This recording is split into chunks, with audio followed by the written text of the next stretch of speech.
PCC working president Jaggareddy మాట్లాడుతున్నారు. Live లో చూద్దాం.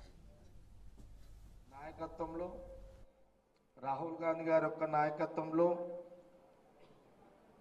మరి మన తెలంగాణ కాంగ్రెస్ గవర్నమెంట్ ముఖ్యమంత్రి రేవంత్ రెడ్డి గారి యొక్క నాయకత్వంలో పిసిసి కానివ్వండి, అజారుద్దీన్ కానివ్వండి, సిఆర్ కానివ్వండి, కొండ సురేఖ గారు కానివ్వండి, లక్ష్మణ్ కానివ్వండి,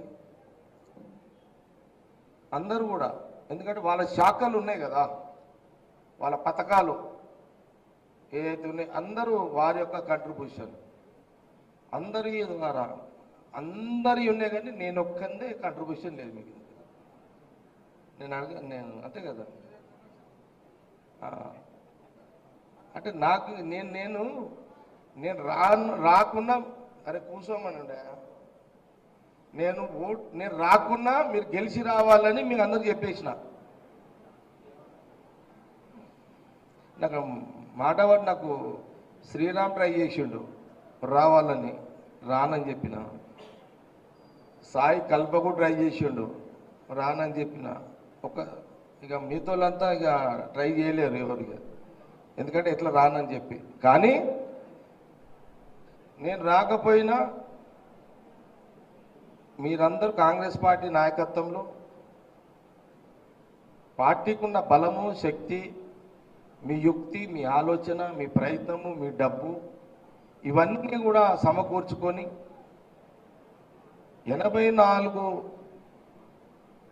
మనకున్నటువంటి గ్రామ పంచాయతీల్లో